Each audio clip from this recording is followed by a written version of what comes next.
Buenas tardes, mis amados hermanos.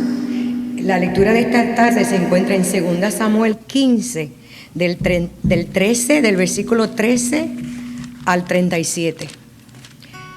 La palabra del Señor se lee en el nombre del Padre, del Hijo y del Espíritu Santo. Entonces un mensajero vino a David diciendo: el corazón de los hombres de Israel está con Absalón. Y David dijo a todos sus siervos que estaban con él en Jerusalén: levantaos y huyamos, porque si no, ninguno de nosotros escapará de Absalón. Id deprisa, no sea que nos alcance pronto, traiga desgracia sobre nosotros y hiera la ciudad a filo de espada. Y los siervos del rey le dijeron: he aquí tus siervos están listos para hacer todo lo que nuestro señor el rey quiera.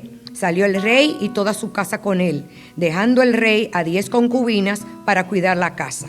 Salió pues el rey y toda la gente con él, y se detuvieron en la última casa. Todos sus siervos pasaron junto a él, todos los cereteos, peleteos y todos los geteos, 600 hombres que habían venido con él desde Gat, todos pasaron delante del rey. Y el rey dijo a Itaí geteo: ¿por qué has de venir tú también con nosotros? Regresa y quédate con el rey, porque eres un extranjero y también un desterrado. Regresa a tu lugar. Llegaste apenas ayer, y he de hacer que vagues hoy con nosotros mientras yo voy por donde quiera ir. Regresa y haz volver a tus hermanos, y que sean contigo la misericordia y la verdad. Pero Itaí respondió al rey y dijo: vive el Señor y vive mi señor el rey. Ciertamente donde quiera que esté mi señor el rey, ya sea para muerte o para vida, allí también estará tu siervo. Entonces David dijo a Itai: ve y pasa adelante. Así Itai geteo pasó con todos sus hombres y con todos los pequeños que estaban con él. Mientras todo el país lloraba en alta voz, todo el pueblo cruzó. El rey también cruzó el torrente Cedrón, y todo el pueblo pues pasó en dirección al desierto. Y aquí Sadoc pasó también, y todos los levitas con él, llevando el arca del pacto de Dios. Y asentaron el arca de Dios, y Abiatar subió después que había terminado de pasar todo el pueblo que salía de la ciudad. Y el rey dijo a Sadoc: haz volver el arca de Dios a la ciudad, que si hallo gracia entre los ojos del Señor, me hará volver y me mostrará tanto el arca como su morada. Pero si él dijera así: no me complazco en ti, mira, aquí estoy, que haga conmigo lo que bien le parezca. También el rey dijo al sacerdote Sadoc: ¿no eres vidente? Regresa en paz a la ciudad, y vuestros 2 hijos con vosotros, tu hijo Ahimaas y Jonatán, hijo de Abiatar. Mirad, esperaré en los vados del desierto hasta que venga palabra vuestra para informarme. Sadoc y Abiatar hicieron volver el arca de Dios a Jerusalén y se quedaron allí. Subía David la cuesta del monte de los olivos, y mientras iba lloraba con la cabeza cubierta y los pies descalzos. Y todo el pueblo que iba con él cubrió cada uno su cabeza, e iban llorando mientras subían. Alguien dio aviso a David diciendo: Ahitofel está entre los conspiradores con Absalón. Y David dijo: oh Señor, te ruego, haz necio el consejo de Ahitofel.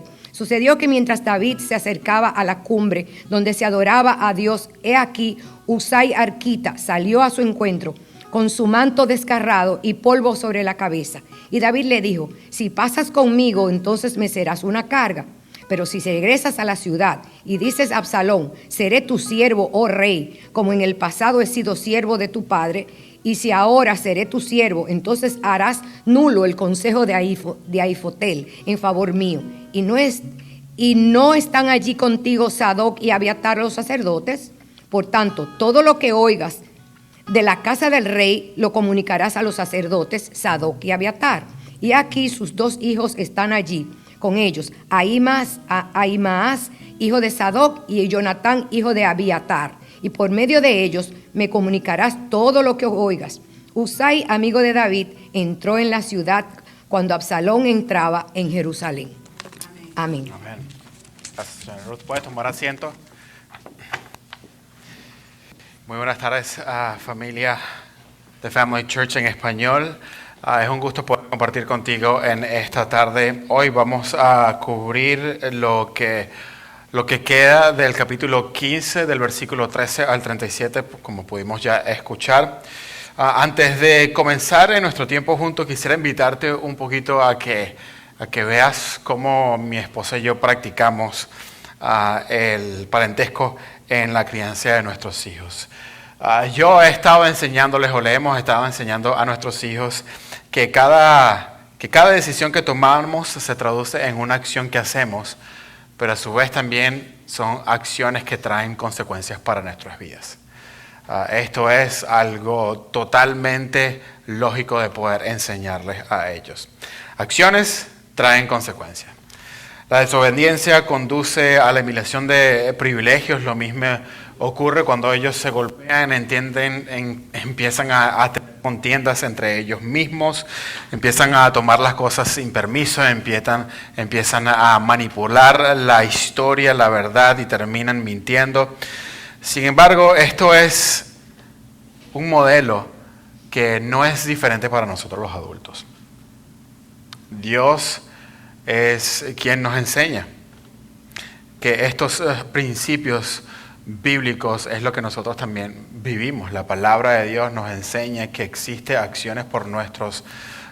consecuencias por nuestras acciones. El pecado trae consecuencias, la acción de pecar trae consecuencias para nuestras vidas, conduce a la muerte y a la separación eterna de Dios. Es más, esto es una realidad para todos nosotros. Sin embargo, el mensaje del Evangelio es aquel que afirma que Dios no nos deja en un estado de pecado, tampoco no nos deja en un estado de desobediencia, sino que Dios en su soberana voluntad desea que todos lleguen al arrepentimiento para así poder ser reconciliados en vez de tener una separación con Dios. Por medio de la fe en Jesús, esta separación de Dios ya no existe. Quiere decir de que a través de nuestra reconciliación con Él comenzamos a crecer conforme a su imagen y semejanza. Y a medida que nos vamos sometiendo a el Espíritu Santo, Dios empieza también a transformar nuestras vidas de adentro hacia afuera, dando frutos que sean buenos para mostrar también la evidencia del propósito de Dios en nuestras vidas. De dar evidencia o de poder nosotros entender de que Dios está en medio de nosotros, con nosotros, porque Él así le interesa.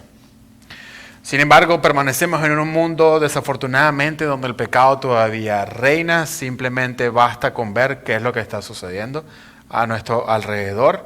Podemos ver las redes sociales, podemos prender la televisión y ver las noticias. Esto es algo a lo cual estamos expuestos y no va a culminar hasta que el Señor pueda volver en su segundo retorno para hacer todas las cosas nuevas. Para nosotros como cristianos, esto significa de que cuando pecamos tendremos que lidiar con las consecuencias de nuestras acciones. Y a veces esto significa que el pecado nos lleve a un lugar de sufrimiento, de caos en nuestras vidas. Y yo no sé si esto ha sido tu experiencia en estos últimos meses, en este último año o recientemente, pero déjame decirte esto, que incluso en los momentos de sufrimientos y el caos, la voluntad de Dios es llevarte al arrepentimiento y estar allí contigo, de poder hacerte sentir su presencia en medio de estas circunstancias. Pienso que el Señor nos quiere enseñar a través de este texto que aceptar la voluntad soberana de Dios es entender que Él está contigo y Dios está para ti. Es de poder entender que Dios está contigo y está para ti. En el texto de hoy vamos a ver una imagen de Dios presente, incluso en la vida de David atravesando uno de los momentos más dificultosos de su vida. Lo que vamos a ver es simplemente el cumplimiento del juez o de la justicia que Dios está imputando por el pecado de David. Si volvemos al capítulo 12, versículo 11, vamos a ver que esto es lo que está sucediendo. Así dice el Señor: he aquí de tu misma casa levantaré el mal en contra de ti. Aún en el momento de juicio, Dios estaba siempre presente. Nos vemos aquí en este punto de la historia debido al pecado de David por adulterio y por asesinato. Y el cumplimiento de esta palabra del Señor es que Absalón ahora es aquel que Dios ha levantado, o aquel que se está levantando en mal contra a David. La semana pasada pudimos aprender de que Absalón conspiró para derrocar a su padre, el rey David, de su trono. Fue a Hebrón para iniciar su plan y reclutar a líderes claves que lo ayudarían a poder llevar a cabo este plan. Y si Absalón lograba robar los corazones de los hombres de Israel, especialmente aquellos quienes iban a ocupar posiciones militares de importancia, esto iba a ser un caos por completo. Ahora, David le llega la noticia de que Absalón, o que Ahitofel, o ¿cómo se dice este muchacho? Ahitofel, está en contra o quiere dar el consejo para David durante esta rebelión. Lo que el texto quiere expresar es la reacción también de David ante esta noticia. Entonces lo que quiero hacer esta tarde es llevarnos a 3 diferentes escenas donde el texto nos va a enseñar un par de cosas. Primero, de que mientras vemos a David navegar en su vida sometido al juicio de Dios, esto nos va a ayudar a comprender que es la voluntad soberana de Dios. Darnos cuenta que Él está presente inclusive en los momentos de caos, inclusive en los momentos donde estamos sufriendo las consecuencias del pecado. Entonces vemos 3 cosas, 3 escenas. De nuevo, lo primero es un mensaje que obliga a David a huir de Jerusalén y a la población de Jerusalén a huir también con su rey. Segundo, vamos a ver de que el arca de Dios de alguna manera pasa a ser una estrategia de salida para David y el pueblo. Sin embargo, David rechaza esta idea. Y por último, vamos a ver de cómo David oró en contra del consejo de Ahitofel y así lo hizo esperando que Dios pudiese responder a su petición. Y mi oración y esperanza del día de hoy, esta tarde, es que estemos seguros de que incluso mientras enfrentamos las consecuencias de nuestros pecados, Dios está con nosotros, incluso en medio de ello. Dios está presente, Él utiliza situaciones, personas, circunstancias para dar evidencia de su presencia. David conocía a aquel que está sentado en el trono del cielo, aquel que está activo y es un escudo para su pueblo, es una esperanza y nuestro Salvador, y esta es una buena noticia el día de hoy. Amén. Entonces comencemos ahora con la primera escena de nuestra historia el día de hoy. La primera es esta: David huye de Jerusalén para proteger a la ciudad y a sus ciudadanos. David huye de Jerusalén para proteger a su ciudad o a la ciudad y a sus ciudadanos. Comencemos viendo el versículo 13 y 14, dice de esta manera. Entonces un mensajero vino a David y le dijo: el corazón de los hombres de Israel está con Absalón. Y David le dijo a todos sus siervos que estaba con él en Jerusalén: levántense y huyamos, porque si no, ninguno de nosotros escapará de Absalón. Vayan deprisa, no sea que nos alcance pronto y traiga desgracia sobre nosotros y hiera la ciudad a filo de espada. Ahora, la noticia llega que hay un golpe de estado en la mente de este hombre, de Absalón, de su hijo Absalón, para derrocar su gobierno. Absalón obviamente ya ha reclutado a figuras, a personajes, a hombres que lo puedan ayudar con sus fuerzas militares a ponerle un fin al reinado de David. Entonces, ¿qué es lo que vemos? Es David tomar acción sobre las noticias que está recibiendo. Él decide no en prepararse para una guerra civil, o no se prepara de una manera inusual, o a lo mejor lo que uno anticipa, sino que decide huir. Como decimos en mi país, agarra sus cachivaches y chapa afuera. Eso es lo que no hace David. David no se prepara para enfrentarse a su hijo, sino con la intención de poder escapar, y lo hace por 2 razones. Primero, trata de cuidar al pueblo de Israel, está actuando como el rey quien es él, con el interés de poder cuidar a sus ciudadanos. Y la segunda opción es de que está tratando de cuidar a la ciudad de Jerusalén, tratar de evitar que exista algún tipo de ¿cómo se dice eso? Se me fue en blanco. De protegerla, con el fin de proteger a la ciudad de Jerusalén.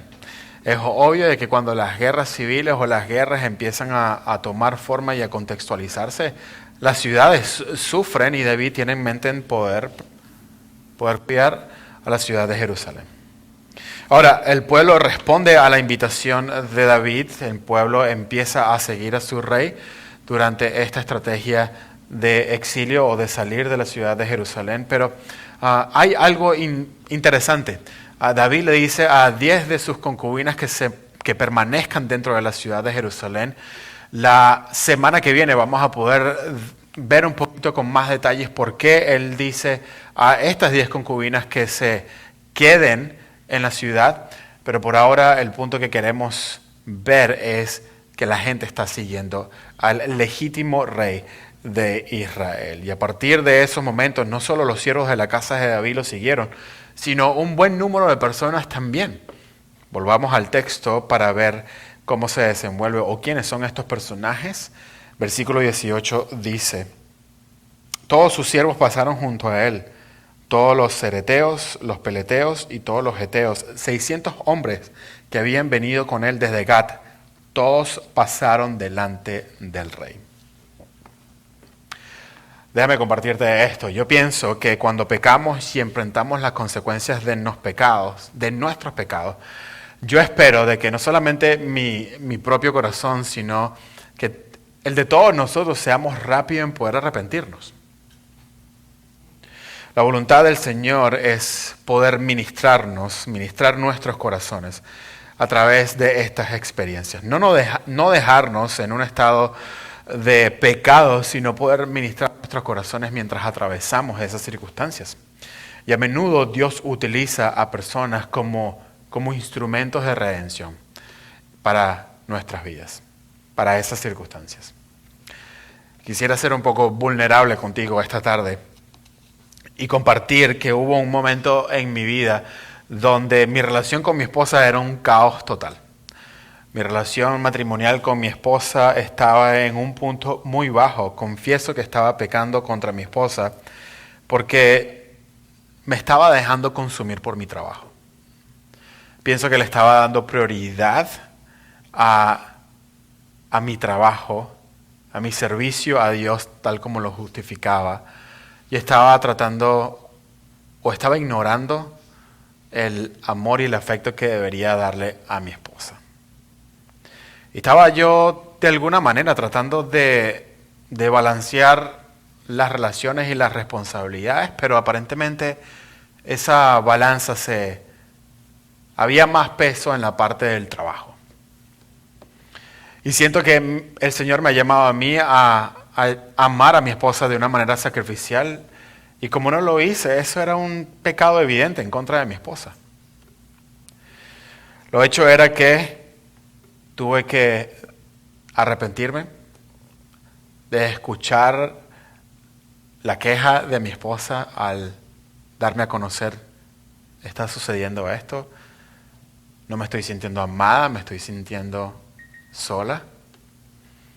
Y en realidad confieso que el Espíritu Santo me pudo convencer de pecado y me pude arrepentir de ello.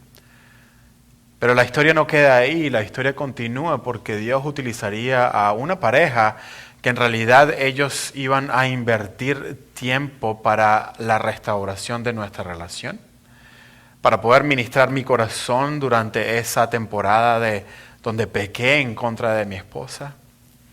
Y fue hermoso de cómo Dios utilizó a esta pareja, porque ellos en realidad tenían sus propias responsabilidades, sus propios quehaceres, pero Dios los utilizó como instrumento de redención para nuestras vidas. Sí estamos viendo de que que David estaba actuando como un rey sabio en poder proteger a los ciudadanos de Jerusalén, de proteger a la ciudad de Jerusalén como tal. Pero vemos a estos personajes dentro de la historia porque Dios estaba utilizando a estas personas para ministrar el corazón de David durante su momento de caos, su momento de miedo, su momento donde sabía que su hijo estaba atrás de él, oliéndole en la nuca para quitarle la vida. Dios estaba utilizando a hombres y mujeres para ministrar el corazón de David. Y eso es lo que nos da a entender que durante la vivencia de nuestros pecados podemos estar seguros de que incluso ahí Dios está con nosotros. Porque Él le interesa el estado natural o el estado donde nosotros nos encontremos. Amén. Dios también estaba mostrando su amor y su presencia. Y lo hizo también de una manera muy, muy extraña, porque vamos a ver dentro de la historia que entra un personaje que era un líder extranjero de los filisteos, un personaje no tan convencional para poder ministrar la vida de David en estos momentos. Mira el diálogo que hay entre ellos y ver quién es este personaje, versículo 19. El rey le dijo a Itaí el geteo: ¿por qué has de venir tú también con nosotros? Regresa y quédate con el rey, porque eres un extranjero y también un desterrado. Regresa a tu lugar. Llegaste apenas ayer y ¿he de hacer que vagues hoy con nosotros mientras yo voy por donde quiera ir? Regresa, yo voy por donde quiera ir. Regresa y haz volver a tu hermano, a tus hermanos, y que sean contigo la misericordia y la verdad. Pero Itaí respondió al rey: vive el Señor y vive mi señor el rey. Ciertamente donde quiera que esté mi señor el rey, ya sea para muerte o para vida, allí también estará tu siervo. Entonces David dijo a Itaí: ve y pasa por delante. Algo ilógico, porque si tú tienes a alguien que quiere cortarte la cabeza, tú le dices: no, dame 1200 en vez de 600 hombres. Pero David estaba reconociendo que este hombre, Itaí el geteo, era un hombre que no tenía vela en ese entierro. Esta no era su batalla. Él tenía sus propios problemas. Estaban en exilio también estos hombres. David le dice: regresa a tu casa, llévate tus 600 hombres. Pero Itaí se niega. Es más, sucede algo increíble dentro de la narrativa. Yo no sé si te pudiste dar cuenta que él mismo profesa fe en el mismo Dios, que es el Dios de David, el Dios de Israel. Algo insólito. La voluntad de Dios a través de los problemas de David era entender que Él estaba con David y para David. Dios proveyó su bondad a través de Itaí y de los otros siervos. Puedes ver cómo Dios puede ministrar tu vida con otras personas. Y yo pienso que esto es algo donde nosotros podamos no solamente escuchar, entender, sino aplicarlo a nuestras vidas. Y podemos también ver hacia atrás, tomar inventario y ver cuáles son las personas que Dios ha puesto en tu vida para poder así ministrar tu corazón cuando estabas caminando tus propios pasos o dando tus propios pasos de sufrimiento por las consecuencias de tus pecados, por las consecuencias de mis pecados. Dios me ha llevado a poder seguir ese tipo de pasos cuando utilizó a personas para ministrar mi vida. Pero a veces necesitamos mirar a nuestro alrededor, darnos cuenta de cómo Dios se está moviendo también. Y fíjate, cuando tú te arrepientes de tus pecados, cuando todos nos arrepentimos de nuestros pecados y reconocemos la disciplina de Dios, ahí podemos comprender, confiar y también descansar de que Dios está contigo durante esos momentos. Amén. Te llevo al segundo escenario de esta historia y es: David devuelve el arca a su lugar, sometiéndose así a la voluntad de Dios. Te invito a volver al texto. Versículo 24 dice lo siguiente: y Sadoc pasó también y todos los levitas con él, llevando el arca del pacto de Dios. Y se sentaron el arca de Dios, y Abiatar subió después que había terminado de pasar todo el pueblo que salía de la ciudad. La mayor parte del apoyo que David recibía era de la comunidad religiosa, específicamente los levitas. ¿Okay? Como David intentaba salir de la ciudad, parecía natural de que los levitas pudiesen tomar el arca de Dios para así proveer protección divina. Y sí lo iba a necesitar. Ya había David entonces rechazado a 600 hombres, que eso solamente puede ser concebido en su mente. Pero aquí lo que está sucediendo es de que existe una razón legítima para poder llevar el arca como protección divina. Sin embargo, David dice que ese no es el mejor paso a dar, que el arca debería mantenerse situada en el lugar que le pertenece. Ahora, la respuesta de David es esta, porque el Señor no era un talismán o una manera de intervenir en la voluntad del Señor. No era la manera de cómo David estaba viendo la función del arca de Dios. Entonces él responde acorde a esa idea. Versículo 25 dice: entonces el rey dijo a Sadoc: haz volver el arca de Dios a la ciudad. Entonces el rey dio a Sadoc: haz volver el arca de Dios a la ciudad. Si hallo gracia ante los ojos del Señor, Él me hará volver y me mostrará tanto el arca como su morada. Pero si Él dijera así: no me complazco en ti, mira, aquí estoy, que se haga conmigo lo que bien le parezca. También el rey David dijo al sacerdote Sadoc. Bueno, ahí voy a tomar una pausa. Porque si el Señor no encontraba placer en las acciones de David y él iba a actuar acorde a cómo David estaba haciendo. Pero lo que me impresiona aquí es la respuesta de David. Pareciera, o es mi interpretación, que David está demostrando un genuino arrepentimiento. Y eso es lo que hemos visto, o lo que vimos si retrocedemos. Cuando él peca, él se arrepiente por su pecado, está viviendo las consecuencias, pero en esta historia lo que podemos ver es ese genuino arrepentimiento. Es decir, Señor, mis manos están abiertas para que tú hagas y deshagas acorde a tu voluntad. Mi hermano, mis manos no están cerradas para yo, de alguna manera, no dejarte que hagas en mi vida tal como tú lo deseas. Pero yo me someto a tu soberana voluntad. Y eso es lo que vemos, una sumisión total a Dios. A David se le atribuye lo escrito en el Salmo 3 sobre esta circunstancia en específico, y es mi opinión personal que esta es la razón por la cual él escribe esto en el versículo 6. Dice: no temeré a los 10 millares de enemigos que se han puesto en derredor contra mí. ¿Y por qué?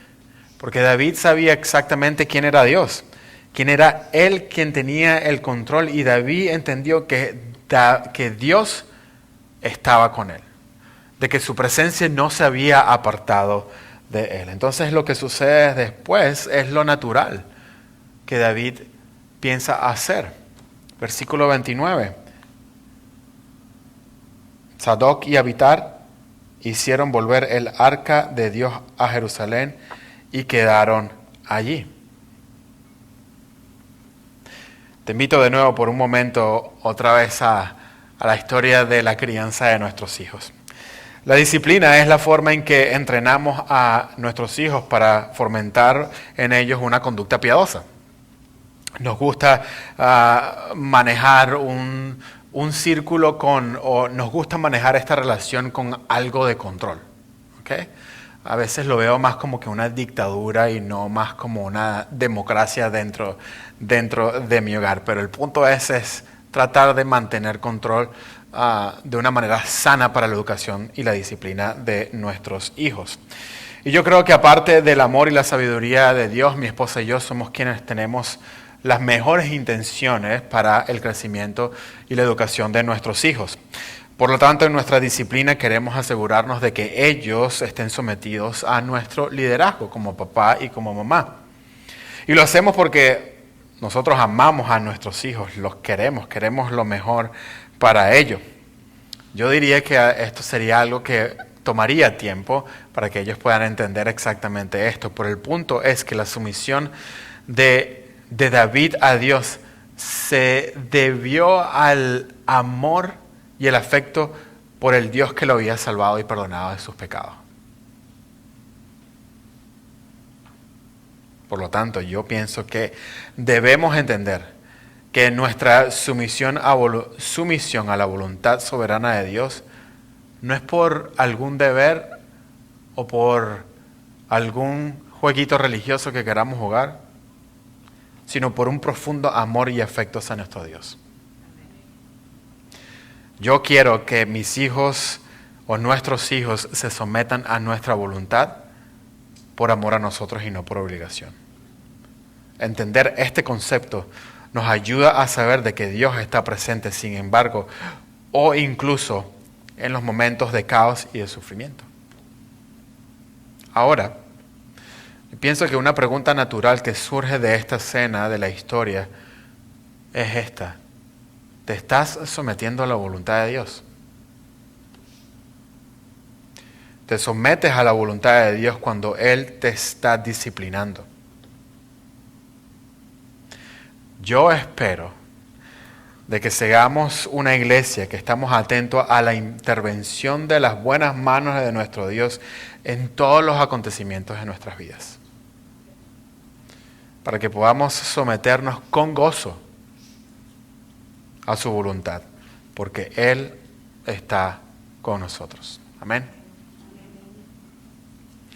Te voy a llevar a la última escena de esta historia y es la siguiente. David ora con la firme convicción que Dios iba a responder. David ora con la firme convicción de que Dios respondería. Versículo 30. Dice lo siguiente: David subía a la cuesta del monte de los olivos y mientras iba lloraba con la cabeza cubierta y los pies descalzos. Entonces todo el pueblo que iba con él cubrió cada uno su cabeza e iban llorando mientras subían. Poco después que David ordena que el arca retorne a la ciudad de Jerusalén, vemos a David subiendo al monte de los olivos para llevar a cabo un luto. Incluso las personas que lo acompañaban comparten el mismo sentimiento. Probablemente sea un momento de reflexión, meditación, especialmente para David, que estaba sufriendo el juicio de Dios como consecuencia de su pecado. Pero he ahí en el momento donde David escucha una noticia devastadora y preocupante. ¿Qué es lo que escucha David? Versículo 31. Ahitofel está entre los conspiradores con Absalón. Ahitofel era el consejero de confianza de David y ahora está jugando para el equipo de Absalón. Esto no es nada bueno para David. Entonces, ¿cuál es la reacción natural de David? No es de alguna manera prepararse para esta noticia y poder enfrentar a su hijo y poder enfrentar lo que su hijo puede producir a través del consejo de Ahitofel. ¿Qué es lo que hace David? David ora. David ora. Dice David: oh Señor, te ruego, haz necio el consejo de Ahitofel. Esto puede ser un eco también al Salmo 3, versículo 7, de nuevo, el Salmo 3 atribuido a David durante esas circunstancias, diciendo: oh Señor, te ruego, haz necio el consejo de Ahitofel. Levanta, Señor, sálvame, Dios. David pidió ser salvo del consejo de Ahitofel, porque si Absalón tiene acceso a él en contra de David, aquí se acaba la historia. Sin embargo, David oró esperando que Dios respondiera. Lo que sigue después, o poco después de la oración, es el encuentro de David con un hombre llamado Usaí. Más adelante vamos a ver dentro de la historia, específicamente la semana que viene, cómo Dios responde esta oración. Pero de la nada sale este hombre en la historia. Vamos a ver la razón por la cual este hombre entra en la narrativa. Versículo 32 dice lo siguiente, 32 al 34. Sucedió que mientras David se acercaba a la cumbre donde se adoraba a Dios, Usaí el arquita salió a su encuentro con su manto desgarrado y polvo sobre la cabeza. Y David le dijo, si pasas conmigo, entonces me serás una carga. Pero si regresas a la ciudad y dices a Absalón, seré su siervo, oh rey, como en el pasado he sido siervo de su padre, así ahora seré su siervo. Entonces hará nulo el consejo de Ahitofel en favor mío. La cercanía o el paralelismo que existe entre esta oración y el encuentro de David con Usaí no es un accidente, sino una demostración de Dios para David diciéndole, hey, yo estoy aquí contigo. ¿Por qué? Bueno, vamos a ver primero quién es este hombre. Un hombre que se identifica con las circunstancias de David. Está de luto, como lo indica su apariencia física. David se simpatiza o aprecia su simpatía, pero también piensa de que su presencia sería muchísimo más provechosa en la ciudad de Jerusalén. Y esta es la manera como Dios está obrando dentro de su vida para poder contestar esta oración más adelante. ¿Por qué? Bueno, porque él sería aquel quien iba con su mensaje a Ahitofel o Absalón. Ahitofel o Absalón. Iba a convertir el consejo de Ahitofel de que esa no era la manera que debería actuar. Una vez más, esta era la manera como Dios iba a obrar en la oración de David. Dios podía responder a su oración al convertir el consejo de Ahitofel en una necedad. Y fue algo bueno. Fue algo bueno que estaba sucediendo. Dios estaba posicionando de una manera para poder contestar esta oración. Poderosa las palabras de David a su Dios. Una vez leía la biografía de un hombre llamado George Mueller, un cristiano y evangelista que dedicó una buena parte de su vida en dirigir un orfanato en Inglaterra. Pero también George Mueller era bien conocido por su hábito de escribir sus propias oraciones en un diario. Mueller tenía más de 500,000 oraciones específicas en su diario y se ha dicho que alrededor de 30,000 de ellas fueron contestadas en ese mismo día. A veces tomó 1 hora para que Dios pudiese contestar esas oraciones. Más de 30,000 oraciones. Lo que quiere decir o lo que debería de enseñarnos es que no podemos esperar que Dios actúe si no se lo pedimos. Una de las mayores pérdidas que podemos experimentar en nuestras vidas como seguidores es una oración sin respuesta, no porque Dios no haya querido responder. Mientras caminas por tu propio desierto, ¿está Dios involucrado en tu vida en esos momentos? ¿O te sientes impulsado, te sientes obligado a hacerlo por tu propia fuerza? ¿Te sientes obligado a navegar las consecuencias de tu pecado? Tú dices, yo mismo la agarré, yo mismo me saco de aquí. Oh, Dios es parte de tu solución. Pero yo entiendo, cuando estamos bajo la nube del juicio de Dios y estamos enfrentando las consecuencias de nuestros pecados, podemos estar en un estado de vergüenza que en realidad nos impide a comenzar a abrir nuestra boca en oración para Dios. No puedes orar por la vergüenza que tienes de ser infiel a tu esposa o a tu esposo. No puedes orar por la culpa que tienes de la adicción al internet y el tiempo que pasas viendo lo que no debes. No puedes orar porque a lo mejor la bebida sigue siendo parte de tu vida. No puedes orar porque tu sentido de integridad ha tocado fondo cuando le robaste a tu empleador o le robaste a un miembro de tu familia. No puedes orar porque vienes a la iglesia, pero estás tan enamorado de lo que el mundo está ofreciendo que a lo mejor piensas que estás viviendo una doble vida. De lunes a sábado le das como que si no estuvieses transformado por el Evangelio, pero el domingo vienes aquí y levantas tus manos como que Dios es lo más grande para ti, pero a lo mejor tu corazón está bien lejos de ello. Y no puedes orar porque en realidad no has llegado al verdadero arrepentimiento. Pero la buena noticia siempre precede o siempre va después de la mala noticia. La mala noticia es que estamos viviendo o podemos caminar, llevar nuestros pasos sobre la consecuencia de nuestros pecados. Pero lo que esta historia nos apunta es el sufrimiento de David. No es solamente sino una sombra del sufrimiento de nuestro Rey y de nuestro Señor Jesús.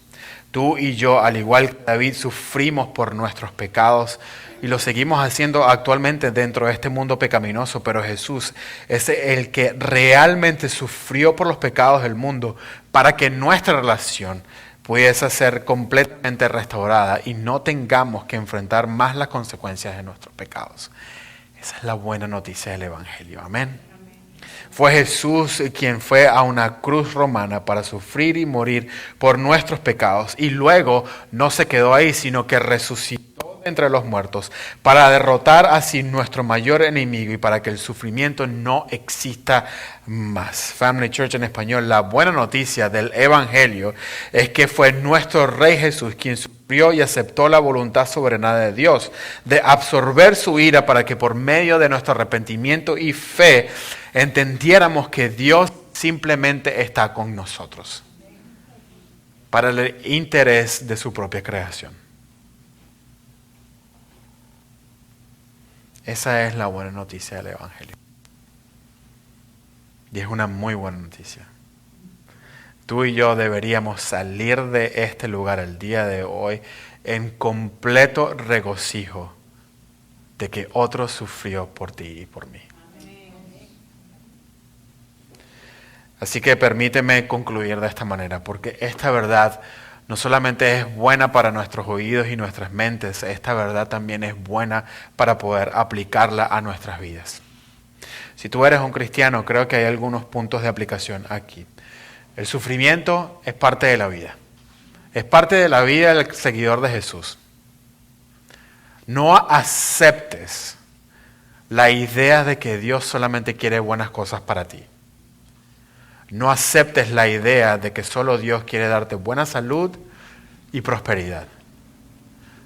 Es cierto, hay verdad en eso, pero es una historia que está incompleta. Nosotros necesitamos y vamos a participar en el sufrimiento que nuestro Señor Jesús participó. Pero no es un sufrimiento por las cosas buenas que vamos a experimentar, tal como el apóstol Pedro escribe en su carta.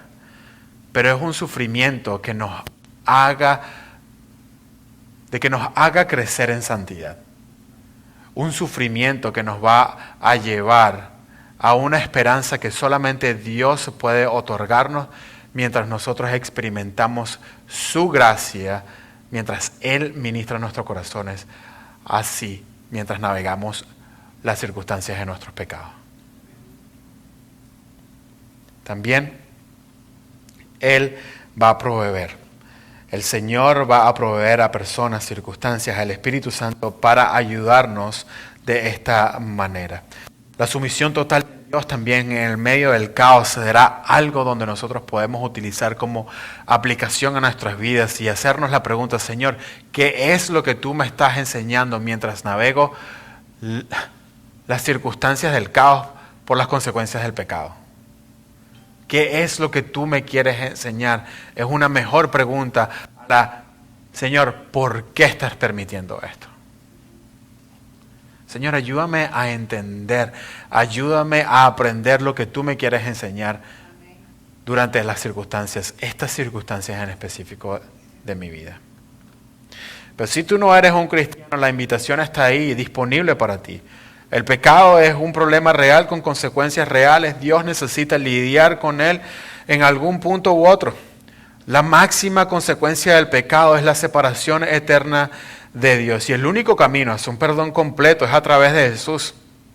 Una vez más, Él es el único que ha sufrido y muere para que tú no tengas que hacerlo. Esto es una invitación de gracia para ti, un regalo para que lo recibas por medio del arrepentimiento y fe en Jesús, donde puedes fijar tus ojos en aquel quien te ha salvado y no poner tus ojos en aquello que te llama a deleitarte y te hace esclavo sin darte ningún tipo de satisfacción alguna. Y es el pecado. Fija tus ojos en Cristo. Dios a través de Jesús quiere guiarte a través de las aguas del arrepentimiento para que puedas estar con Él para siempre. Esa es su voluntad para ti. Así recuerda que aceptar la voluntad soberana de Dios es entender que Él está contigo. Le dirías sí a Jesús el día de hoy. Déjeme orar por nosotros. Padre, es tu gracia de llevarnos al arrepentimiento para así poder ser los primeros en beneficiarnos de tu gracia a través de la obra de Cristo en la cruz. Señor, gracias por ese regalo que nosotros no nos merecíamos, un regalo que lo podemos recibir por medio del arrepentimiento, que hemos recibido por medio del arrepentimiento y fe. Señor, te pido el día de hoy que continúes trabajando en nuestras vidas, continúes trabajando dentro de nuestra iglesia, Señor. De que continuemos aprendiendo, que incluso cuando navegamos las consecuencias de nuestros pecados, podemos entender y darnos cuenta de que tú estás ahí con nosotros. Señor, yo te doy gracias por esta verdad y esta realidad, porque es algo que nos debe impulsar a la adoración y responder en fe. Señor, te doy gracias por el ministerio de tu palabra el día de hoy.